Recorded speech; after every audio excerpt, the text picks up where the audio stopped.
Con este video, el segundo sobre el tema validez, vamos a tratar de aplicar algunos conceptos que hemos aprendido al análisis de un caso absolutamente pertinente y de actualidad como es la expansión de la enfermedad de coronavirus 2019. La epidemia denominada COVID-19 por Coronavirus Disease 2019 fue declarada por la OMS una emergencia de salud pública de preocupación internacional el 30 de enero de 2020. Una pandemia, de acuerdo a la OMS, es una enfermedad causada por un agente infeccioso que afecta simultáneamente a diferentes países, a múltiples países. Desde 2009, la OMS retiró la condición de que tal enfermedad tuviera como característica distintiva la mortalidad significativa entre la población afectada. Les recomendamos mirar el video elaborado por la doctora Carissa Etienne el 31 de enero, es decir, al día siguiente, donde se explicaba a la población en qué consistía la pandemia y qué medidas debían tomarse. Es un video muy recomendable. ¿Qué sabemos del COVID-19? El Center for Disease Control, el CDC de Estados Unidos, en su página web comienza diciendo que los conocimientos actuales que se tienen sobre cómo se propaga el virus que causa la enfermedad del coronavirus 2019 se basan en su mayoría en los conocimientos que la comunidad científica internacional ha acumulado sobre las epidemias de coronavirus similares anteriores. El monitoreo oficial del coronavirus se encuentra en primer lugar en la página web de la OMS, que encontrarán citada atrás, y hay varios centros mundiales de referencia en epidemiología que trabajan sobre este tema y que son buenos conocer para saber cuál es el conocimiento que tenemos. De todo el conocimiento nos interesa básicamente dos de aspectos epidemiológicos que son los que queremos trabajar allí. Están resumidos en estas dos inferencias o enunciados hechos sobre el material empírico recogido. Primero, que es una enfermedad altamente contagiosa. El coronavirus SARS-CoV-2, tal como se designa al agente infeccioso, se propaga a una velocidad muy superior a otros virus, mucho mayor que la influenza común, que las epidemias anteriores del SARS en 2003, que de la H1N1 en 2009-2010, o del virus del Medio Oriente en 2012. El segundo enunciado es que es un virus extremadamente letal. Nuestro trabajo se va a referir exclusivamente al enunciado 1. Básicamente lo que nos vamos a preguntar metodológicamente es cuáles son las amenazas a la validez que enfrenta una inferencia como la que está propuesta en el enunciado 1. El objetivo del video, por tanto, es analizar metodológicamente las pretensiones de validez subyacentes y establecer qué factores de invalidez están afectando a esa pretensión de validez y en qué medida se podrían discutir si están disminuyendo la corrección, es decir, generando un error en la inferencia o no. El objetivo se va a alcanzar haciendo las siguientes cuestiones. Vamos a ver la formalización y los problemas que tiene este enunciado, de dónde se han sacado estos conceptos sobre la propagación. Vamos a revisar la información sobre las observaciones disponibles. Vamos a identificar el tipo de inferencia que se hace. Vamos a identificar los tipos de validez implicados en estos enunciados y en esta inferencia que se hace. Veremos tres casos nacionales que son España, México y Uruguay y usaremos abundantemente el concepto de amenaza de validez y las aplicaremos al examen de este tema. Vamos a ver específicamente qué se entiende por propagación y cómo se mide la propagación. Primero tenemos que tener en cuenta la idea de casos infectados. Son aquellos que tienen la enfermedad, es decir, son personas que adquirieron la enfermedad, que esa enfermedad está reportada por un diagnóstico que dio positivo, un diagnóstico estandarizado. Cuando se dice los casos infectados, se incluyen ahí todos los casos, cualquiera haya sido su evolución posterior, es decir, si siguen enfermos, si se han recuperado o si han fallecido. ¿Cómo se mide la propagación? En primer lugar, es un registro diario. Se hace por una unidad de tiempo que es el día. Cada 24 horas se eleva por parte de la Organización Mundial de la Salud la cantidad de casos infectados. ¿Qué es lo que se incluye en esa medida de propagación? Los casos diagnosticados hasta ese momento. ¿Bien? Siguiente, solo se incluyen aquellos que son validados por la Autoridad Sanitaria Nacional, en el caso de Uruguay, por ejemplo, el Ministerio de Salud Pública. Con esta información se construye una serie. Esta serie permite hacer dos elementos estadísticos de resumen. El primero es la cantidad de casos nuevos que se han reportado en las últimas 24 horas, es decir, una primera medida de incidencia absoluta de la enfermedad. Segundo, la razón de crecimiento.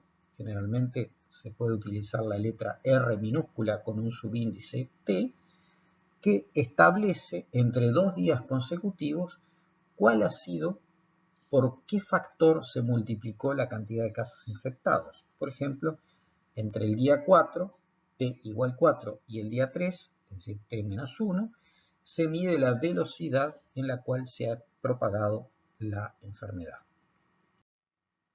Esto permite hacer básicamente gráficas como la que se plantean acá, que es sobre China. Aclaramos que aquí estamos en 80.000 casos, actualmente China tiene un poco más, pero lo que interesa mirar en este caso es cómo con la cantidad de casos infectados se construye una curva y la forma que tiene la curva, es decir, la forma de la distribución de la cantidad de casos a lo largo del tiempo, es el objeto de análisis para realizar inferencias del tipo de la que nosotros estamos trabajando, es decir, la velocidad del contagio.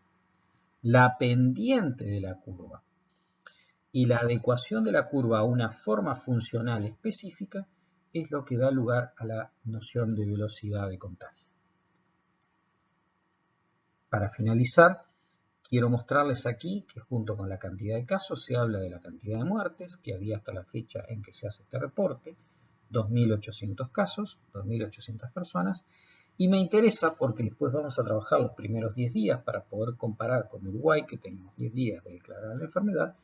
Los primeros 10 días en China habían ya sido reportados, diagnosticados 7.736 personas. Rápidamente miremos la curva marrón, que corresponde a China, y la curva de otros colores, está Italia, está Japón, está Corea, está España, está Estados Unidos. Básicamente lo que se observa es que todas tienen este crecimiento de esta forma, que después trataremos de definirlo en alguna medida, con cambios importantes, es decir, por ejemplo, Japón no sigue un crecimiento tan claro como el de China. Corea tiene un crecimiento que se aplana. En fin, vamos a ver ahora los otros países. Como decíamos, vamos a trabajar los primeros 10 días de España, México y Uruguay. Estas cifras las he tomado directamente del Observatorio Mundial de la OMS, que día a día hace reportes de cuál es la cantidad de casos, los casos nuevos, los casos fallecidos, los casos recuperados en cada uno de los países del mundo. Tomo esas cifras oficiales. Aquí está el gráfico que compara. El color naranja se refiere a México, el color azul se refiere a Uruguay y el color gris claro se refiere a España. Como ustedes ven, la forma de la curva que se genera con los casos, a las personas enfermas con la enfermedad, tiene muy diferente pendiente en España, en Uruguay y en México. Si ustedes observan, al cabo de los 10 primeros días, en México hay 7 pacientes reportados como enfermos, en Uruguay 158 y en España 2.237. En primer lugar, explicitemos. Tal como hemos visto, hemos estado haciendo inferencias descriptivas. es decir, a partir de un conjunto de registros hechos por el sistema de salud, estamos diciendo cómo está evolucionando la enfermedad en 3 países. Hacemos una descripción. Hemos utilizado estadísticos de resúmenes para hacer esas definiciones, esas descripciones. Bien, ¿en qué nos muestran estas inferencias descriptivas? Básicamente que los 4 países que hemos estado viendo, es decir, España, México, Uruguay y China, tienen diferentes casos reportados el día inicial, desde México con 2 hasta China con 238. La razón de crecimiento promedio observada en los primeros 10 días también es muy variable, 1.4 para España, 1.2 para México, 1.7 para Uruguay y 1.4 para China. ¿Qué quiere decir 1.4? ¿Qué quiere decir 1.2? Por ejemplo, para Uruguay 1.7 quiere decir que de un día para otro en promedio se observó que aumentó un 70% los casos diagnosticados o reportados con el coronavirus, que están infectados por coronavirus. En Uruguay, rápidamente, y por eso está el tercer renglón de la tabla, lo que se observa es que hubo un día en que esa cantidad, esa razón de crecimiento, subió 4.8. O sea, se multiplicó 4.8 la población infectada, fue un día, y eso incide, evidentemente, los casos desviados inciden en los promedios, por eso lo ponemos ahí. La razón acumulada en los primeros 10 días es una suavización de la tendencia. Igual, aunque haya una suavización de la tendencia, Uruguay presenta una de las tasas de propagación de coronavirus más importantes.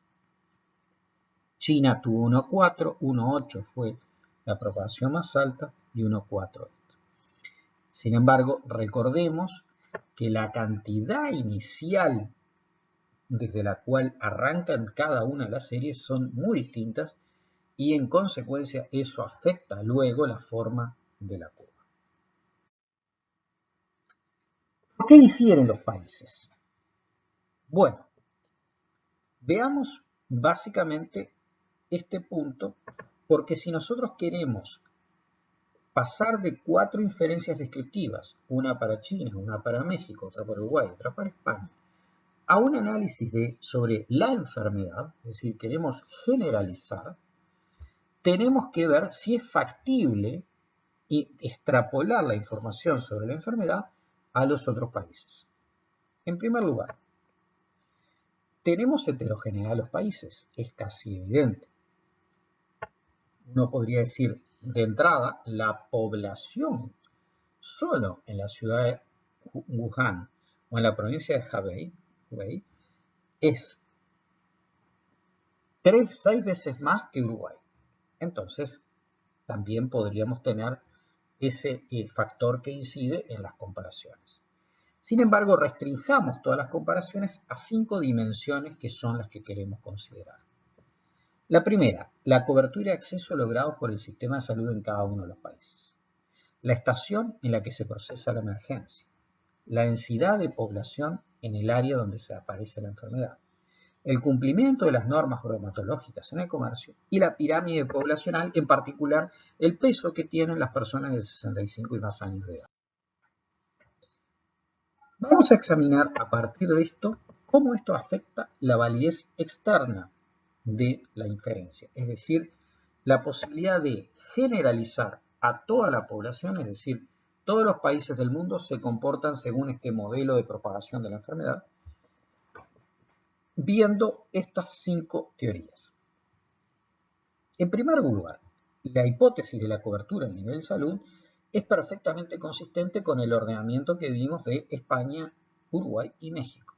A mayor cobertura de salud, mayor posibilidad, acceso de los ciudadanos a un centro de salud, al diagnóstico y al reporte sobre si tienen la enfermedad. Es absolutamente consistente. Por tanto, en aquellos países con mal sistema de salud tendremos subregistrada la enfermedad. Pirámide de población. Si la enfermedad, como se está diciendo a partir de la clínica, que está sobre todo afectando y aumentando la mortalidad, o se da una alta tasa de mortalidad en la población adulta mayor. Por tanto, los países con alta pirámide de población van a tener mayor propensión a que sus habitantes adquieran la enfermedad y que eventualmente puedan morir de ella. En consecuencia, debería observarse que España y Uruguay, que son estructuras poblacionales envejecidas, tuvieran mayor impacto en el coronavirus. Sin embargo, China no es del caso y sin embargo ha sido el país que tiene hasta la fecha la mayor cantidad de enfermos por el coronavirus. Otro factor ha sido el clima. Básicamente se dice que el coronavirus puede propagarse cuando hay temperaturas ambiente menores a 25 grados, es decir, es, como otras infecciones respiratorias agudas, característico del invierno. China estaba en invierno, esto aparece justamente en torno a las fiestas de fin de año y en preparación del Año Nuevo Chino. España está en invierno, aunque el invierno en España en esa época donde aparece la enfermedad no era tan crudo. México está en invierno, pero el invierno mexicano se caracteriza no por el frío, sino porque no hay lluvias. Y Uruguay transita un verano excepcionalmente caluroso. Por tanto, uno esperaría que el ordenamiento fuera China, fuera España, fuera México y Uruguay. Sin embargo, México y Uruguay están invertidos en el orden que se esperaría a partir del orden climatológico. La densidad de población podría ser otra explicación tentativa, o sea, la propagación necesita contacto entre las personas. Aquellas ciudades y aquellas localidades que tienen mayor cantidad de población, la propagación de la enfermedad sería mucho mayor. Eso explicaría que China tuviera una alta propagación, es una ciudad extremadamente grande, Wuhan. Sin embargo, uno esperaba a continuación que Ciudad de México, que es una megápolis con casi 20 millones de habitantes, fuera el segundo lugar de propagación, mucho antes que España, o que Madrid, o que Barcelona. Sin embargo, México es el cuarto país en nuestra comparación, y a los primeros 10 días existía una cantidad muy reducida de personas reportadas como enfermas. Finalmente, las normas bromatológicas. Esto es un punto muy delicado, existe muy poca información comparativa internacional que nos permita decir la preparación de alimentos, por ejemplo, la preparación de alimentos en las calles tiene estándares muy distintos. Sin embargo, algunos estudios existentes sobre China, sobre los hábitos de alimentación de China, sobre los hábitos de cocción de los alimentos, sobre la venta, el traslado, la refrigeración de algunas carnes en los mercados populares chinos o del pescado en China, hacían pensar que era una bomba de tiempo ese país y que se iba a producir otra epidemia como antes había ocurrido con el SARS en 2002. Algo semejante podría decir de México, donde hay una importante producción de alimentos callejeros, y sin embargo México de nuevo está debajo y la propagación del coronavirus los primeros días fue realmente muy reducida. Así como analizamos los factores de invalidez externa y cómo pueden amenazar las inferencias, y nuestras inferencias estarían condicionadas por algunas características de los países que estamos analizando, tenemos que mirar los factores de invalidez de la conclusión estadística, que es otro de los tipos de validez que marcan Jaish, Cook y Campbell. De toda la secuencia, retuve 3 de estos factores que me parece que son los más interesantes para analizar acá. La primera, Jaish, Cook y Campbell dicen debería tener una cierta control sobre las personas a las cuales se les aplican los instrumentos, es decir, que no hayan selectividades. Sin embargo, en Uruguay, en China, en México o en España, a las personas que se les hacen los test son muy distintas. En Uruguay, por ejemplo, para el caso nacional, solo se le hicieron los test los primeros 5 días a aquellos que habían regresado al exterior y tenían síntomas de una infección respiratoria. Si no, no se les hacía el test. Bien, China avanzó hacia el testeo prácticamente universal de sus ciudadanos a los efectos de tener una dimensión muy clara de cuál era la magnitud de la enfermedad. Segundo, la implementación internacional de este testeo no está estandarizada. Es decir, las pruebas, la cantidad de pruebas que se está haciendo, el tiempo que se demora en reportar los estudios de laboratorio es diferente en cada uno de los países. En Uruguay, por ejemplo, está demorando 2 días en algunos casos. ¿Esto qué es lo que lleva? Y me estoy olvidando algo. El MSP, la capacidad de laboratorio, no es una aplicación, un análisis de los hisopados que se han hecho infinita. Puede hacer hasta 200, 210 análisis diarios, lo cual quiere decir que solo se van a reportar hasta 200 casos testeados, lo cual implica que sobre la primera selección de los casos que se están analizando hay un truncamiento, es decir, hay algunos que por más que estén preseleccionados, es decir, con infección respiratoria como síntomas y habiendo venido del exterior o en contacto con gente que vino del exterior, no se le pueden hacer las pruebas porque no había una disponibilidad de los kits. Entonces, en consecuencia, la aplicación del instrumento no está estandarizada, por tanto, eso genera un problema de generalización. Es un factor de invalidez externa. En tercer lugar, los países difieren en el contexto de las políticas, fundamentalmente el aislamiento o la restricción de la movilidad de las personas en que se observan estas medidas. Y eso afecta la forma de la curva. Por ejemplo, Uruguay, desde que decide declarar la epidemia, inmediatamente toma medidas restrictivas. Fueron las universidades las primeras que cerraron clases. Luego vino la decisión del presidente de cerrar clases de una semana y después hasta la finalización del turismo correspondiente a la semana.